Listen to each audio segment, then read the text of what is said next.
बिस्मिल्लाहिर्रहमानिर्रहीम। अस्सलाम वालेकुम नाजरीन, मैं हूं आपका होस्ट अहमद फवाद। आज तारीख है 29 मार्च और दिन है हफ्ते का।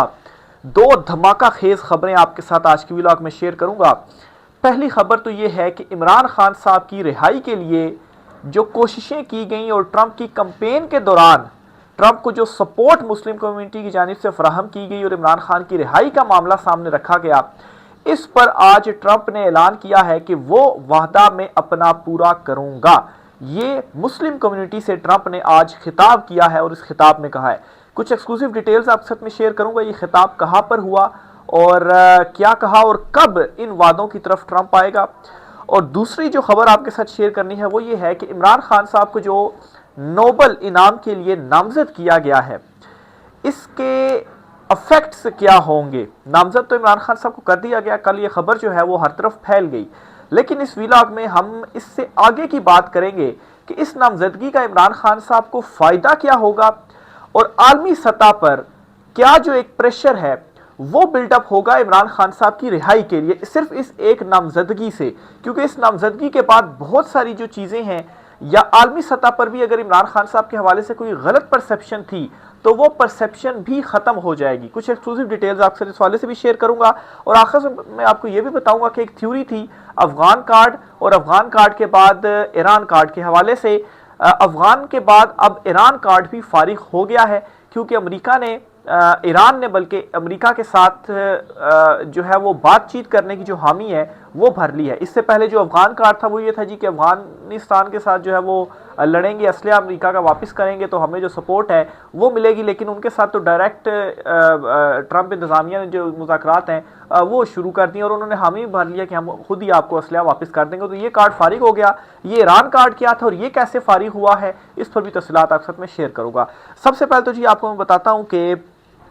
नॉर्वे की एक पॉलिटिकल जमात है जी, और उस पॉलिटिकल जमात के एक अहम रहनुमा ने इमरान खान साहब को नोबल इनाम के लिए नामजद कर दिया है। अब एक बात मैं आपको वाज़ेह करता चलूं कि नोबल इनाम के लिए ऐसा नहीं होता कि कोई भी किसी को भी नामजद कर दे, इस तरह से हरगिज़ नहीं होता, बल्कि इनके स्पेसिफिक कुछ नुमाइंदे होते हैं या उनको ये इजाज़त होती है कि आप नोबल इनाम के लिए नामजदगियाँ देंगे और उन नामजदगियों में से हम फाइनलाइज करेंगे और फिर उसके बाद जो नोबल इनाम है, अमन का नोबल इनाम, वो दिया जाता है। इमरान खान साहब को वो जो एक सिलेक्टेड ग्रुप था उसकी जानिब से इमरान खान साहब को नोबल इनाम के लिए नामजद किया गया है। और इसमें ऐसा नहीं है कि कोई इमरान खान साहब ने कोई कोशिशें की हों, बल्कि आपको याद होगा कि जब अभिनंदन वाला जो एक हुआ था मामला हुआ था तो इमरान खान साहब ने अभिनंदन को वापस कर दिया था। पहले उसको पकड़ा था, इंडिया के ऑपरेशन को नाकाम किया था और फिर उसके बाद उसको वापस कर दिया था और एक पीस का जो पैगाम है वो दिया था। तो इस पर भी बातें हुई थी कि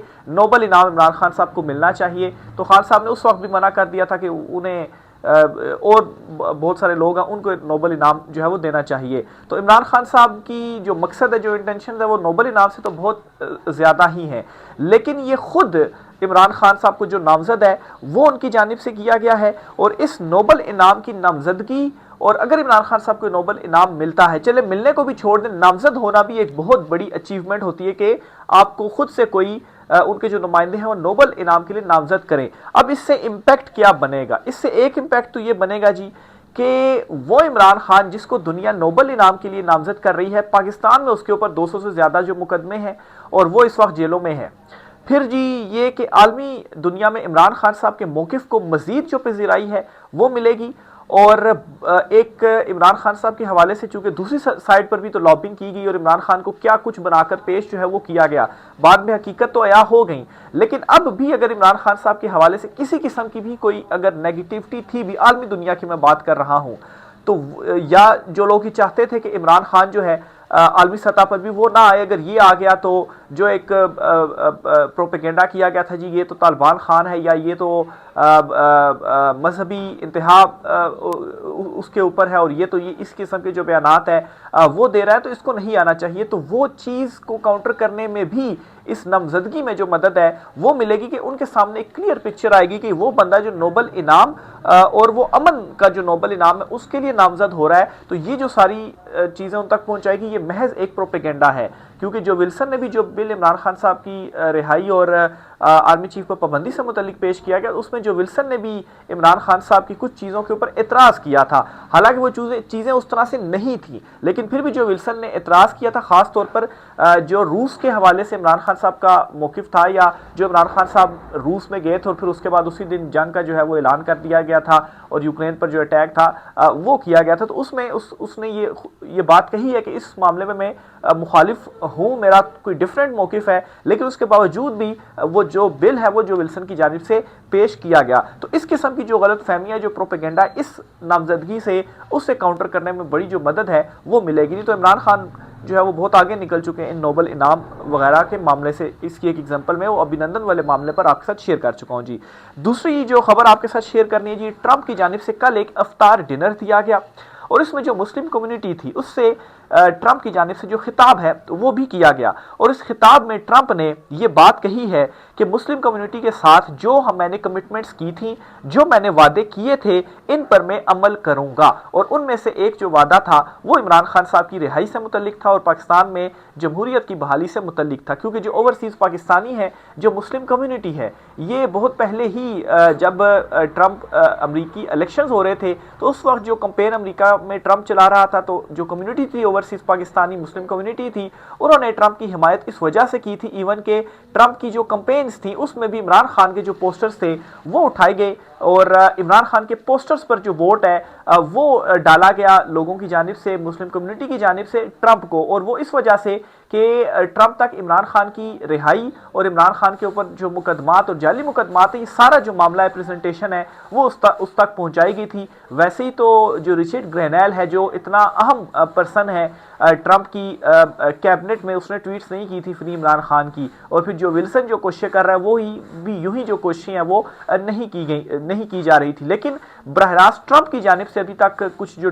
एक चीज़ थी वो सामने नहीं आई थी जिस पर बड़े सवालात हो रहे थे। तो उस पर मेरा तो मौक़िफ़ ये था कि अभी ज़ाहिर सी बात है रूस, यूक्रेन और दीगर मामलात के ऊपर जो ट्रंप की प्रायोरिटीज़ हैं, फिर इन प्रायोरिटीज़ के बाद जब यहाँ का रुख करेगा तो फिर उसके बाद ये जो मामला है वो सामने आएगा। तो एक तो ट्रंप ने आज ये क्लियर किया है जी कि जो उसने वादे किए हैं मुस्लिम कम्युनिटी के साथ वो पूरे करेगा और उनमें जहाँ और बहुत सारे वादे थे वहाँ पर इमरान खान साहब की रिहाई, जमहूरियत की बहाली और जो बाइडन इंतज़ामिया के टाइम पर जो एक ताकतवरों के सर पर हाथ था, वो ट्रंप इंतज़ामिया के टाइम पर वो हाथ नहीं रहेगा। और अगर वो हाथ हटता है तो फिर उसके बाद ये खुद ही सर्वाइव नहीं कर सकते हैं। तो ये बहुत बड़ी जो डेवलपमेंट है जी वो हुई है और इन दो डेवलपमेंट्स के बाद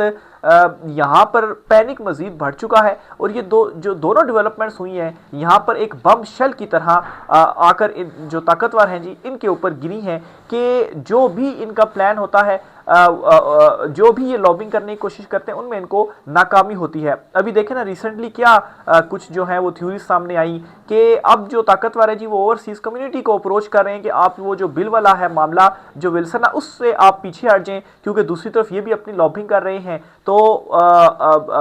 अगर आप पीछे हट जाते हैं 30-35 दिन के लिए तो ये अपनी लॉबिंग में कामयाब हो जाते हैं और फिर आपको तो इन्होंने पूछना ही नहीं है, आपको फिलहाल खाली उससे पीछे करने के लिए ज़रा आराम से जो है वो ये कर रहे हैं जी कि नहीं, हम 30-35 दिन के अंदर हालात जो है वो ठीक होना शुरू हो जाएंगे। भाई आप ये क्यों कह रहे हैं कि 30-35 दिन में होंगे? अभी से ही कुछ इस तरह के जेस्चर्स दिए जाना चाहिए। बहरहाल जी ओवरसीज़ कम्युनिटी की जानिब से जो है वो ये तो आ रही है इतलात के, कहा गया जी कि अमली तौर पर आप कुछ करें तो तब ही हम आगे बढ़ सकते हैं। लेकिन उसमें एक तबका ऐसा भी है जो ये कह रहा है कि नहीं, हमें 30-35 दिन की ही बात है, हमें 30-35 दिन दे देने चाहिए। लेकिन जो हिस्ट्री रही है उस हिस्ट्री के मुताबिक देखा जाए तो जिस तरह से मोहित पीरजादा साहब दावा कर रहे थे कि ये मुखलिसाना कोशिश है, तो इस मुखलिसाना कोशिश के ऊपर बहुत बड़ा क्वेश्चन मार्क है, क्योंकि बहुत सारे धोखे जो है वो इमरान खान साहब को भी बहुत पहले दिए जा चुके हैं। तो बहरहाल जी ये एक जो है वो डेवलपमेंट्स हो रही हैं अमेरिका के अंदर। आखिर में जी अफगान के बाद ईरान कार्ड जो है वो भी फारिग हो गया है। कैसे? सबसे पहले तो मैं आपको अफगान कार्ड के हवाले से एक्सप्लेन कर दूं कि ये एक जो कॉन्स्पिरेसी थ्योरी थी ये थी क्या। देखिए जी, इसमें जिस तरीके से हिस्ट्री भी रही है कि मुशर्रफ के टाइम पर जिस तरह से अमेरिका का साथ दिया गया और दहशतगर्दी की जो जंग थी वो लड़ी गई, उसमें जाने भी गई, नुकसान पैसों का भी जो है वो हुआ। और अब जो है वो ये किया गया, उस टाइम तो खैर और सूरत हाल थी, अमेरिका जो था वो अफगानिस्तान में बैठा हुआ था, उसकी फ़ौजें वहाँ पर थी तो उसको सपोर्ट की ज़रूरत थी। तो अब तो वो सूरत हाल नहीं है, अब तो अमेरिका निकल चुका है। तो अब अमेरिका चूंकि चाह रहा था जी कि जो असलहा वो वापस छोड़कर गया है अफगानिस्तान में, वो असलहा तालिबान उसको वापस करने, और फिर यहाँ से भी ये कहा गया जी कि दहशतगर्दी में वही अमेरिका असलहा इस्तेमाल हो रहा है, तो हम आपकी मदद करेंगे और आप जो है वो हमारे साथ मिलकर जो है वो ये हम जो जंग है वो लड़ते हैं, डॉलर्स आपके हो जाएंगे और फिर उसके बाद हम जो है वो फ्रंट पे ये लड़ाई लड़ेंगे। इससे क्या होगा जी कि आपका हाथ भी हमारे सरों पर रहेगा और डॉलर्स भी जो है वो मिलते रहेंगे और हमारी इसी तरह से जो एक अजारादारी है वो कायम रहेगी और इमरान खान जो है वो फिर जेल में ही रहेंगे, क्योंकि हमें जो सपोर्ट है बाइडेन इंतजामिया के टाइम पर जो थी वो सपोर्ट हासिल रहेगी। लेकिन ये कार्ड फ्लॉप इस तरह से हुआ कि अमेरिका ने बराह रास्त अफगानियों के साथ या तालिबान के साथ जो मुज़ाकरात है वो शुरू कर दी, और उसमें जो एक कैदी था अमरीकी, उस कैदी को भी तालिबान की जानिब से छोड़ा गया। ना सिर्फ ये बल्कि असलहा देने पर भी तालिबान राज़ी हो गए, और फिर ना सिर्फ असलहा बल्कि जो एक एयर बेस थी अफगानिस्तान में, वो एयर बेस भी अमेरिका को देने पर वो राज़ी हुए कि जी ठीक है, आपको हम यहाँ पर एयर बेस भी जो है वो देते हैं। तो यूं जो एक फड्डा था, जो मसला था, वो तो हल हो ही गया। तो अब अमेरिका खुद भी ये नहीं चाहेगा कि किसी किस्म की जो दहशतगर्दी है या किसी किस्म की जो जंग है, वैसे जो ट्रंप है वो जब से आया है उसका एक ही मोटिव है कि जो जंगें हैं वो मैंने ख़त्म करनी है।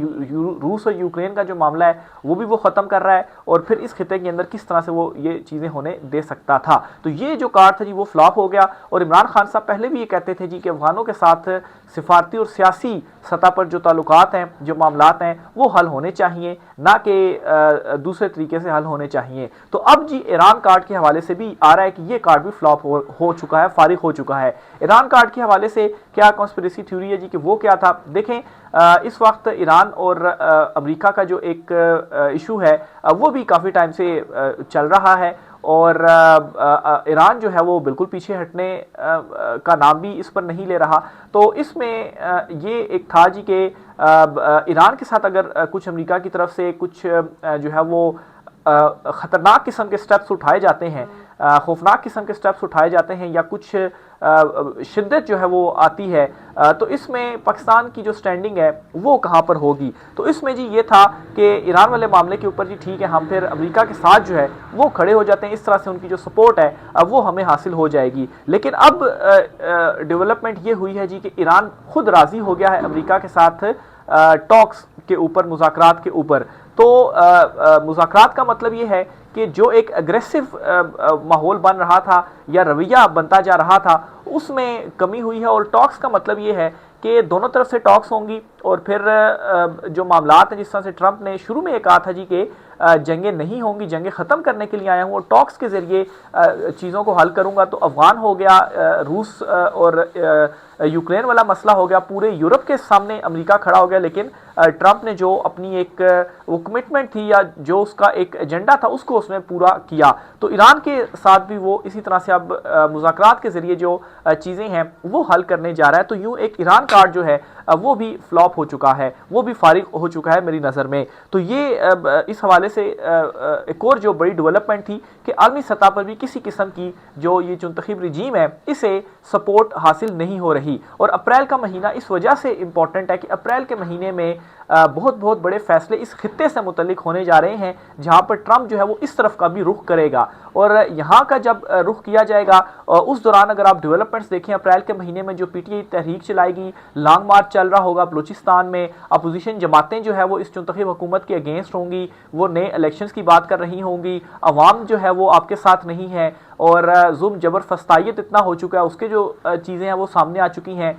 आलमी जो दीगर दुनिया है, जो ह्यूमन राइट्स के इदारे हैं, अब वो बोल रहे हैं, इवन के अमन के नोबल इनाम के लिए इमरान खान साहब नामजद हो चुके हैं। तो ये वो सारी चीज़ें होंगी, वो सारा प्रेशर होगा। फिर इवन के अरब कंट्रीज़ जो है वो कह चुकी हैं कि आपको पॉलिटिकल स्टेबिलिटी जो है वो मुल्क के अंदर लानी है। तो इस सारे तनाजुर में कुछ भी ऐसा, और फिर ओवरसीज कम्युनिटी की जो कोशिशें हैं, जो बिल हैं, वो भी जो है वो अप्रैल के महीने में ही उस पर भी कुछ डेवलपमेंट्स जो हैं वो मजीद सामने आएंगी। तो इन सारी चीज़ों के होते हुए जब इधर का रुख किया जाएगा तो ट्रंप के लिए जो फैसला होगा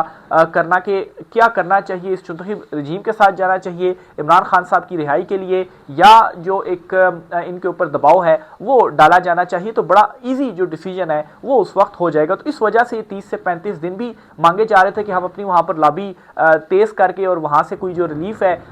वो हासिल कर लें या जो हिमायत है वो हासिल कर लें, तब तक दूसरी तरफ से हमारे ऊपर प्रेशर ना पड़े। तो ये एक था, लेकिन इस चीज़ में भी अब बज़ाहिर लग रहा है कि ये नाकाम ही होंगे। तो बहरहाल ये कुछ इंपॉर्टेंट डिटेल्स थी जी। इंशाल्लाह इस पर जो भी मजीद होता है आपके साथ शेयर करते रहेंगे। राय का इज़हार कीजिएगा। आज की व्लॉग से इतना ही, इजाज़त दीजिए, अल्लाह हाफिज़।